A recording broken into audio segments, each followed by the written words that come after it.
For the longest time, I secretly wanted more.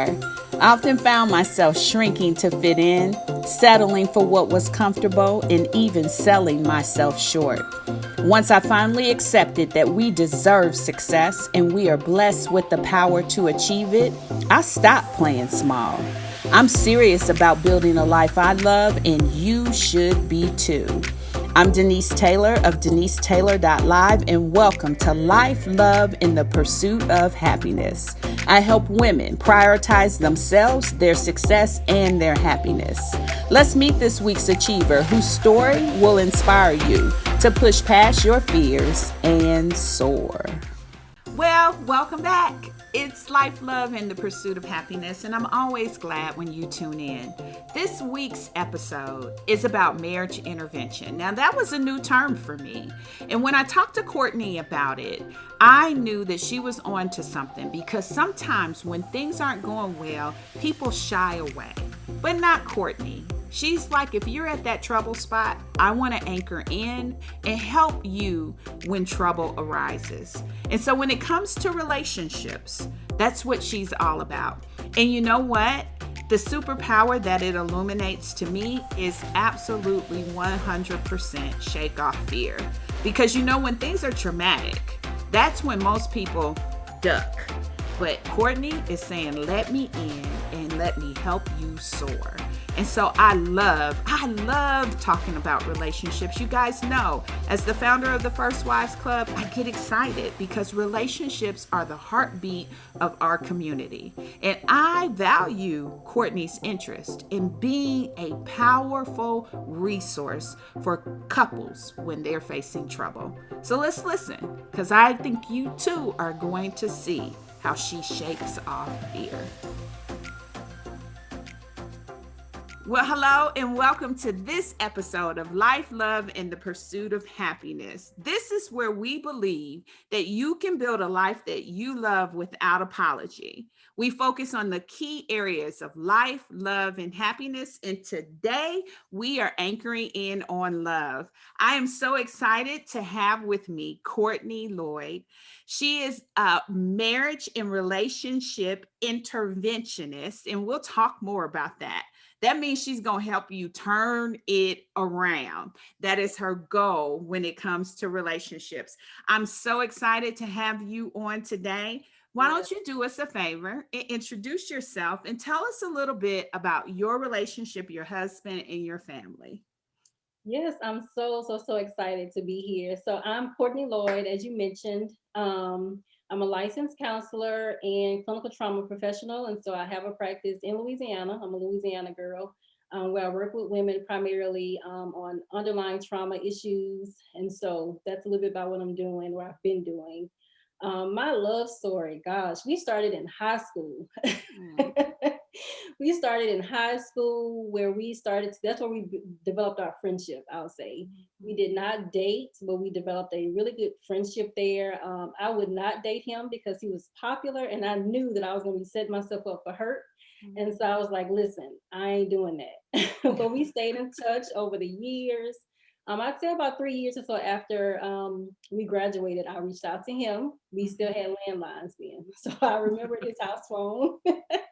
And I had a mutual friend to reach out because I didn't know where he was in life. I didn't know if he was married. I didn't know what was going on. So anyway, he reached out. He answered the phone, which is not normal for him. And when he answered the phone and he heard my voice, the first thing he said was, I feel like my wife has called me. Oh, that's I so know. beautiful. And we had not dated prior to that at all. We had just been friends. And so that's where it started. We started connecting. We decided to give it a shot at dating. 2005 is when that was. And then got married in 2009. And life happened. Like most couples, about a year in, I was like, okay, we're going to have to divorce. I cannot do this. It was so much immaturity. I was 24, he was 23. And so we were really young. And I was just feeling like a single married woman. I was exhausted. I had a little girl. He was living it up and I was miserable. And so I reached out to our mentors at the time. We was right at our first year anniversary. And I was like, I'm done. Like, I'm not even mad. I ain't angry. I'm just done. And I think we're going to divorce.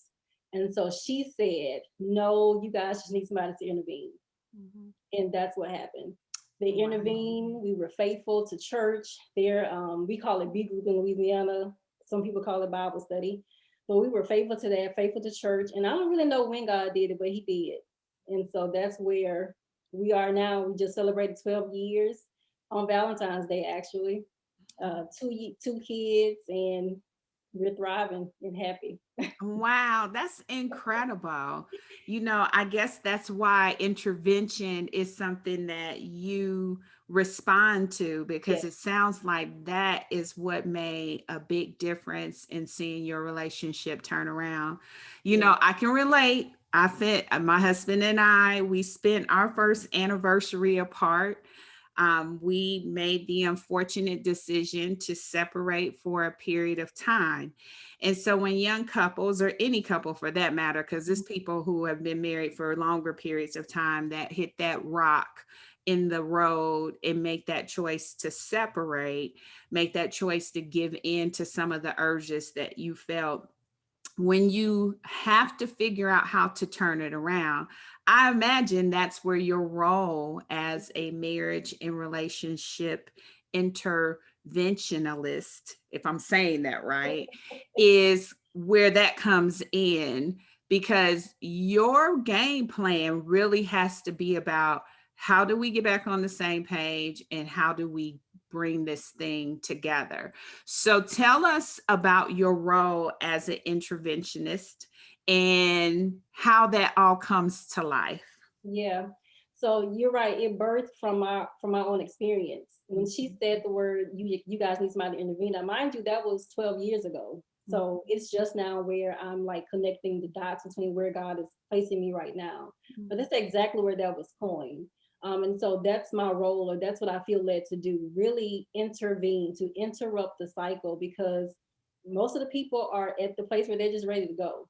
Like I said, we've tried this thing. Maybe you've done counseling, maybe you've done therapy, maybe you've done coaching, or haven't done anything, and you're just exhausted. And so intervening is just that. And I know a lot of people think about interventionists as like addiction, like you see the show Intervention, where people are sitting around in a circle. Well, that's what I consider myself doing, like intervening on the affairs of your marriage or the relationship, for people who are getting ready to tie the knot. And they're like, listen, we need some help before we go down this aisle. And so Absolutely. that's my role. Absolutely. So I think that strategy is important because, a lot of people get fixated on the fantasy, Hmm. in the fairy tale. Some people are even fixated on the actual wedding day as being an event. But preparation is key.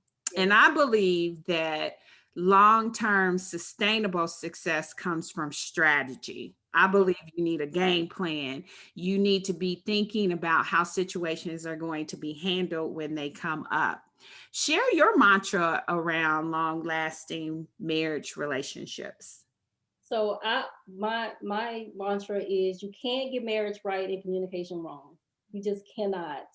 There's no way. And I feel like it's kind of cliche because everybody say, well, you got to have communication in marriage, and you do, but you is so essential.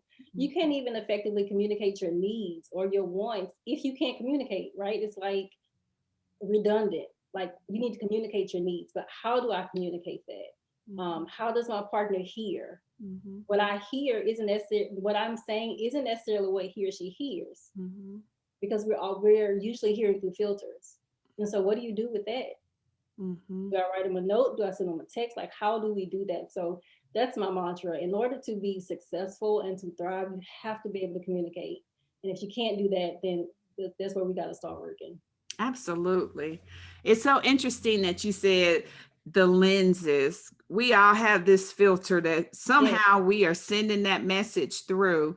And that's why asking clarifying questions is so important when it comes to communication, because many times what we're hearing is not what they're saying. right. It is clouded by our judgments, our attitudes, our mood, Right. our emotion, how we feel, all of that becomes that lens that you talked about when it comes to communication. So I'm right there with you. You've Yes. got to learn how to be authentic in your communication in order for any relationship to work, especially your marriage relationship to work.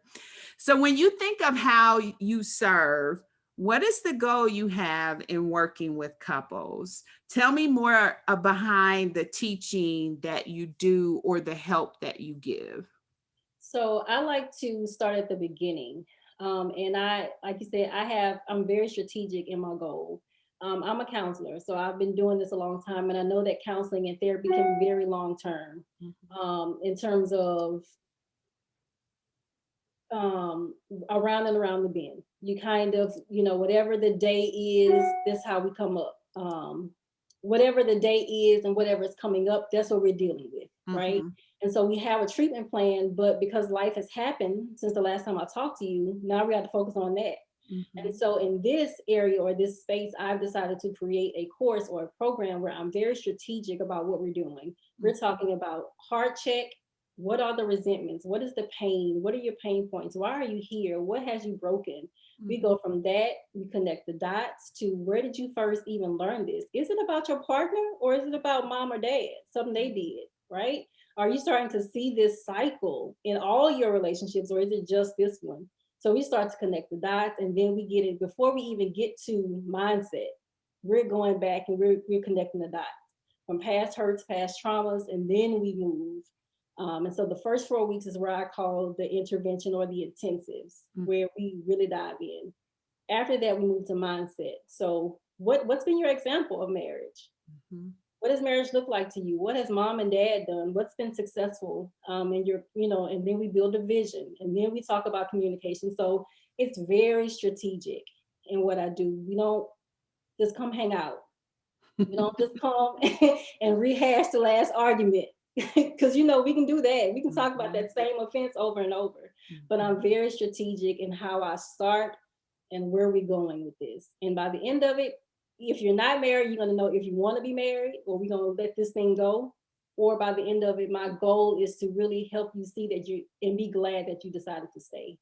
Because that's how I feel. And I believe that anybody can have that same experience. I'm truly glad that I stayed. And I want to Yeah. help other people have that experience. Yeah, I think one of the things that really stuck out to me when you and I first talked is how people can look at the situation and really have no idea about the story, right? They see glory on you, but they have no idea about the Idea. story and what you've been through and what you work hard at keeping tight and Right. right? In the diligence that comes along with that. And what I heard you talk about is we got to deal with it. We got to Yeah. deal with all that stuff. We got to deal with the misconceptions that we have about our relationship and our past because Right. we bring all of that into the relationship and it impacts how we are dealing with the person who honestly is the closest one to you. And we have a tendency to unfortunately hurt those who are Mhm. close. What is something that people misunderstand about marriage and relationship intervention? I think just the differences. I think that counseling, therapy, coaching, all of that kind of starts to sound the exact same. Like, what's the difference? Do I need a care? Do I need a therapist? Do I need a coach? And then here you come talking to Courtney, and she's talking about a marriage interventionist. So what do we need? And so for me, like I said, counseling therapy is long term. You could go around that bend for a year, more than that. But for me, coaching is very much based on strategy.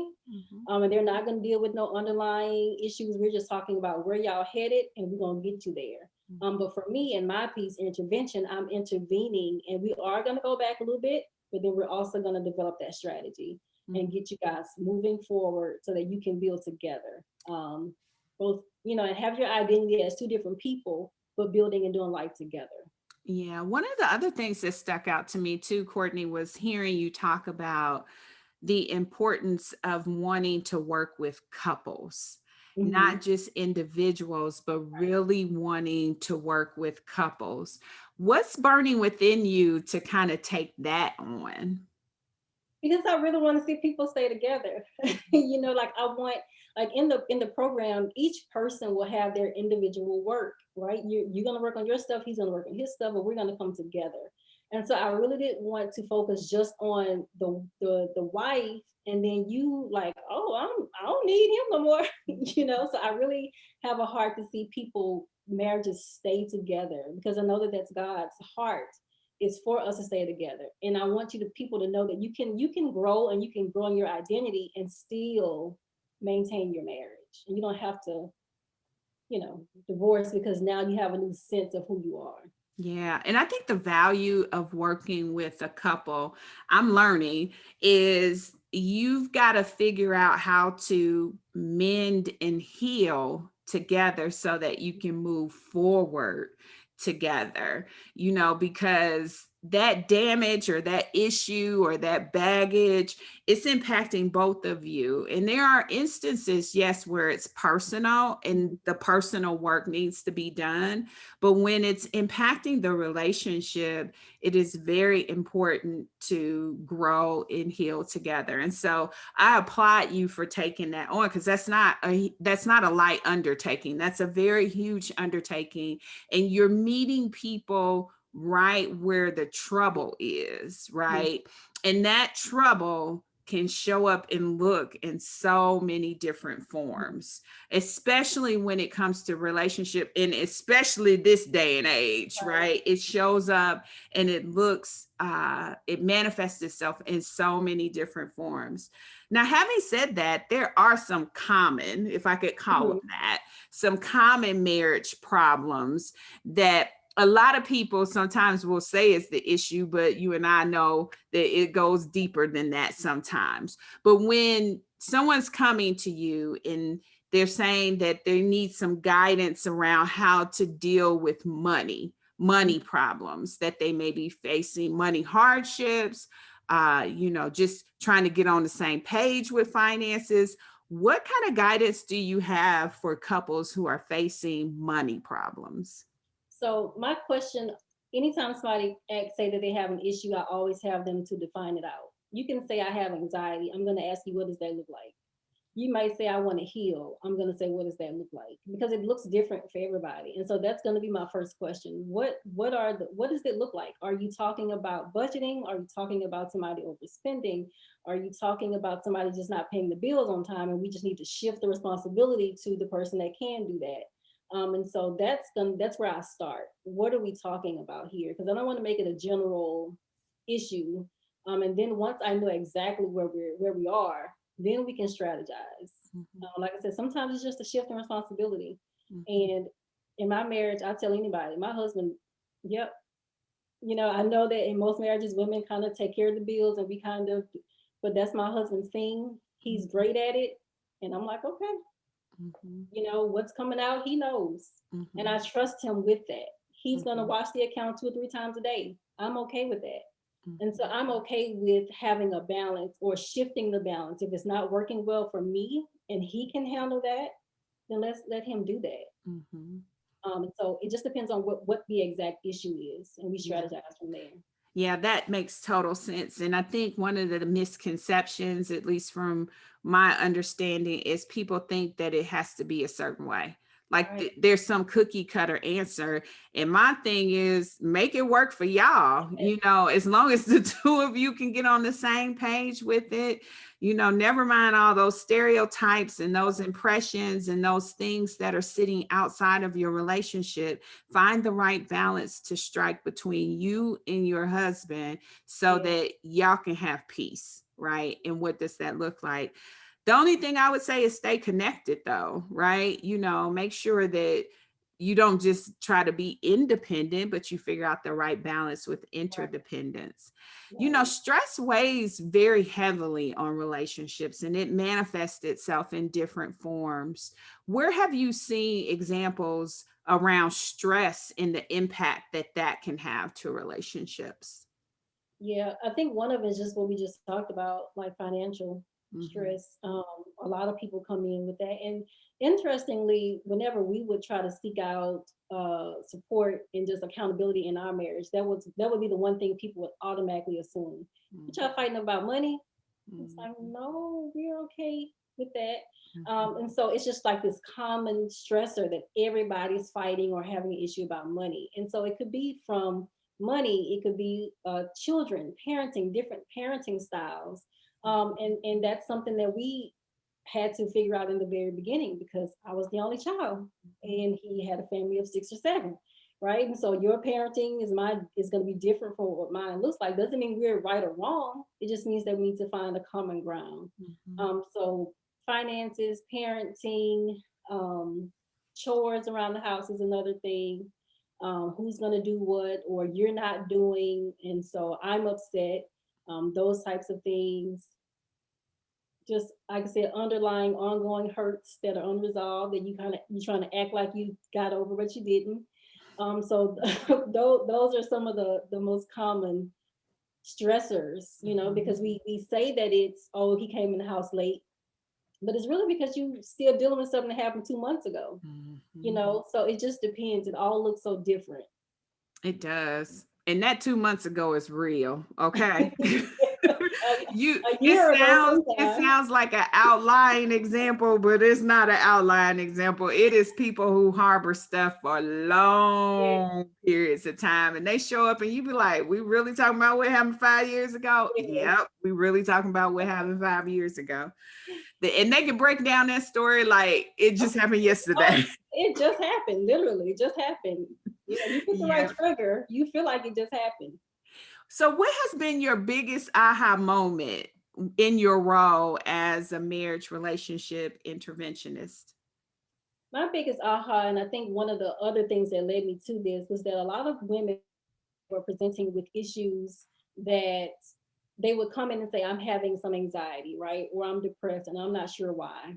And then when you start to have the conversation, it's always linked back to a relationship. This is where it's manifesting. And so it's like, do we really have relationship issues or do we have childhood issues? So that was like a really big aha moment for me. Like when we started to sit down and we get to the core, why you're really here, not why you said you were coming, but why you're really here. And then I started to realize it was connected to a relationship and then connected to childhood. That was the biggest aha. And that's what kind of pushed me to go back and get the extra training for trauma because it's like, okay, everybody, including myself, because I didn't even recognize I had trauma showing up until I got in a relationship. And so that's typically where it likes to manifest. Absolutely. One of the things I love to say is that whatever is in the thing, when you put pressure on that thing, that's Oh, what yes. comes out. And so you're right. Those experiences, we can kind of keep them undercover, but as soon as you put pressure on it, Yes. that's what comes out. And, we sidestep and we try to make trauma seem like it's only in certain categories. Like it had to have been this category of wrongdoing that makes it trauma, but trauma is the full gamut of Yes. how it impacts you and how you take that in. Tell me a little bit more about trauma. So trauma is, you're right. A lot of people think about trauma as people who have who people have PTSD, right? People who have been over in the war, who were in the service, and they served in the Marines and the Navy, and so that's what PTSD looks like, or PTSD or trauma looks like. I'm ducking down every time something happens. I'm afraid. That's not it. Trauma can, like, it's everything. It can be the hard things like the sexual abuse and the molestation and the rape. It can be that, but it can also be domestic violence. It can also be being spoken to in a really harsh way. Maybe it's parenting, where you weren't heard or where you weren't understood. I even have a lighter example. So if you're talking about like for my husband, right? He hates it to dig through a basket. If I haven't gotten to the laundry, it tears him up to dig through a basket, right? But it has nothing to do with me. It has everything to do with the fact that when he grew up, he was in a house of 6 or 7 people, and they all had to dig in there for socks and everything else, right? And so that is so impactful for him. But for me, it's like, what are you talking about? Just get it out of there.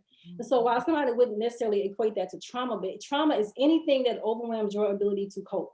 Mm, I love that. Anything, whether it's a flood, it's a car accident, near death experience, it could be anything. And so that's the one thing that I want people to understand. It can I be love anything. that. Anything. Anything that impairs your ability to cope. I Yes. love that. I love that. That's probably from a textbook. You know, you're learned in this, but I love that Yes. because that is so true. And that takes away that stigma of having to be that wartime experience or Yes. that rape or molestation. And all of those things are very true. But what you just said, I got the same example. If we run out of toilet paper, that's doomsday around these Yeah. parts. Because when I grew up, we ran out of toilet paper all the time. And so it's a trigger for me. And so you come to my house and you be like, why you got all the toilet paper? And it's because I don't want to run out, you Yeah. know? And so it does impact you. And so I can relate to that because it sounds very small, but it's not. It is a part of the experience that I found very frustrating growing up, and other people may not be able to relate to it, but it's real to me. Yes. Yeah. So let's focus in on wives just for a little bit because that's what you and I are. Hmm. I often say that being a wife is likely one of the hardest things we have ever done. What is it you take from your role as a wife into being a marriage and relationship interventionist? I take my experience. I take everything that I am into that role. When I'm meeting with young girls who are sitting in front of me because they've been in domestic violence relationships, I get it. So Mhm. I take all of that. I take my humanity, and sometimes I don't want to cope. Sometimes I want to sit in my stuff, right? I want to kind of wallow around in it because I just want to. So I take all of those pieces of who I am as a wife and I bring that in to be able to sympathize and empathize with other women, saying, listen, you're not by yourself. I get it, right? But this is how we can move forward. This is what we need to do. Not as someone who's saying, I've never had an issue, but I'm going to teach you or I'm going to help you. No, I've been there. I Mhm. know what it is to feel single and be married. I get it. Mhm.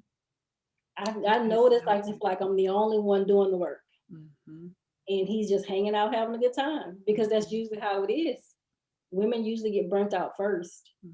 and then they come along when they realize our hearts have disconnected. Then they come along and they want help.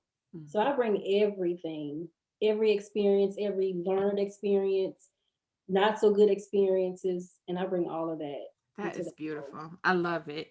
I think those are the characteristics that make us relatable, Yeah, right? You know, where people don't feel as if you're not someone who can't recognize or feel what you've gone through. In fact, that's what makes Jesus relatable, right? right. Hmm. It's the fact that we know he understands what we've been through and what we're going through.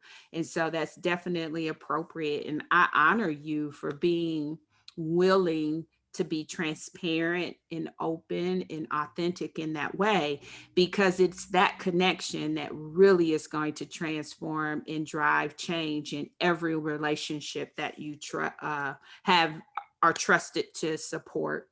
Yeah. So, what suggestions do you have for wives that are contemplating leaving their marriage? Wow. I feel like that I'm still connecting with it. Even though it's been 12 years, I'm still connecting with it. Like I Mhm. get it. I would say get support. I really would. It's like because I know when you're in it, it feels like this is the end. Like there is no coming back from this. And so I remember feeling like I just want somebody to tell me everything is my fault because I know I'm going to do the work. I had no confidence that he was going to do it. Mhm. And so I know what it's like to be at the end and saying, I just got to go. And so my suggestion would be to ask yourself, do you really want to go? Or are you just crying out for help? Mhm. Because there's a difference. I Mhm. think whenever I made the phone call, I think I really thought I was ready to go. Mhm. And I've had people to reach out to me and say, hey, I'm ready to divorce. Can you help me? And it's like, no, if you're ready to go, you're going. You know what I mean? Like, you're not reaching out to a counselor or therapist because you're ready to divorce. You want somebody to intervene. And so that's the question. Sometimes we go to the extremes because we really just want to be heard. We really want to be seen. We really want to be, I'm just trying to get your attention here. And if that's the case, and let's go about it a different way and get you the support that you really need. Oh, that is so good. That is absolutely powerful because it's true. We act out. It's no different than the 2-year-old having a tantrum. It just then we didn't fall out on the floor kicking and screaming. We are sometimes showing up in other ways. And I think asking that question, like, what do you want? You know, where are you at in this process? And can we be honest about it? You Yeah. know, that you're looking for help, because if you already done made up your mind that divorce is it, I can't stop that, right? You know? And so I think that is a very, very valid question. And I think getting help, you know, for some reason we see it as weakness. And I love to always say getting help makes you wise. It does not make you weak. And Yeah. so if you are at a point in your relationship where you know that you need support and you need help, getting help is the wise thing to do. Sitting there watching it crumble, well, now that is the weak thing to do, Right. because that means no action was taken when you had a chance to really turn things around. So I love that. Getting help, it, it it's necessary. It is a Yeah. necessary step to take so that we can save our families and save our relationships. Now, you're a high achiever, you're a go-getter, you're a business owner, you're a woman making it happen. How do you maintain that balance between chasing your dream, being a wife, being a mom, a family, you know, like how do you balance it all? I try to bring everybody in as much as I can, especially with my new baby. In terms of developing the course and the program, I'm asking my husband, like, what do you think about this? These are the modules that I have. These are the pillars that I have. What do you think about that? What do you think we needed in that? You know, what are some other things that would have helped us? So I'm trying to bring him in. I have my daughter working as like my assistant. So she kind of comes in and she does do some of the scheduling and confirming appointments. And my son, I gave him the title of organizational manager, and he's 9, but he wanted to be a part. So I do everything that I can to make them a part of what I'm doing, but also showing them that this is very much possible for you. And I encourage you to create your own lanes. But I'm also working at home. So I'm available. I'm here. They can see me, you know, interacting, cooking, you know. So those are the things I'm trying. And I pray that it's successful. That's But awesome. yeah, Those are awesome. I love it. I love how you're bringing them in because you're training them. You're training them to build empires. You know, you're training them to have multiple streams and to really think about how to be impactful. And I love how you know, you are taking your husband back to those moments that he experienced with you and saying, what did we need? Does this resonate at that time where we were at?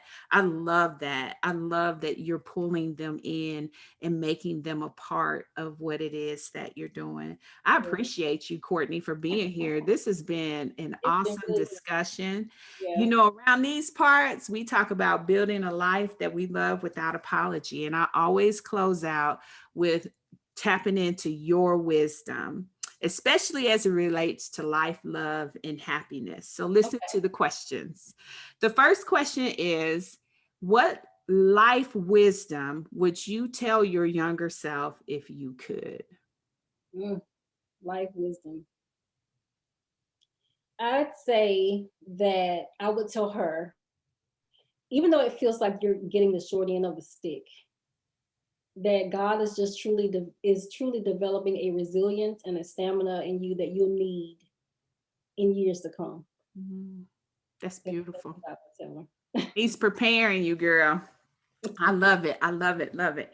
What love wisdom would you tell your younger self if you could? Oh, I would tell my younger self that love doesn't hurt. Mm. I would tell my younger self that love is gentle and that you don't have to compromise for love. That is so good. And then finally, what's your happiness wisdom? What happiness wisdom would you tell your younger self if you could? I'd say that I would say that there's a difference between happiness and joy. That happiness is based on circumstances, people, all those things. But that joy is something that God only gives. And so once you recognize that, as long as you have the joy of the Lord, then you control the narrative of your happiness. That's beautiful. That's what I Love would. it. I love it. I love it. And the last thing I want to say to you, Courtney, I think you are doing an awesome work.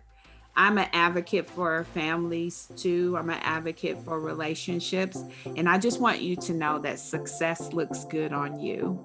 Thank Oh, thank you. Thank you. you. Thank you for being a part of life, love, and the pursuit of happiness. And I so wish you the best. And I bless every family that you touch with your work. Thank you. Thank you so much. Well, thank you, Courtney. Thank you so much for really being committed to families. Families are so vitally important, and keeping that unit together strengthens our community and makes us all more powerful. I thank you for your commitment in sharing your own story and sharing your own commitment as a therapist to relationships. And I know that couples will be empowered when they connect with you. As always, this platform is to encourage and motivate, empower everyone to think, do, be, and achieve. And I want you to always remember it's within you to build a life that you love without apology, and even more, you have been given power. You have been given power, so embrace it and go. As always, we need your support, so be sure to rate, review, subscribe, and share so that this platform can empower others just like it empowered you. Well, that's it, beautiful. Thank you for tuning in. Don't ever forget that you truly deserve life, love, and all the happiness your heart can hold. Be relentless in building a life you love without apology. I'm Denise Taylor, and you can always find me in our free Facebook community. Life, love, in the pursuit of happiness, easy to find. Now, if you want more information about my success superpowers, as I'm sure you do, download my free Success Superpowers ebook at denisetaylor.live/podcast. And one last thing, always embrace your power and go.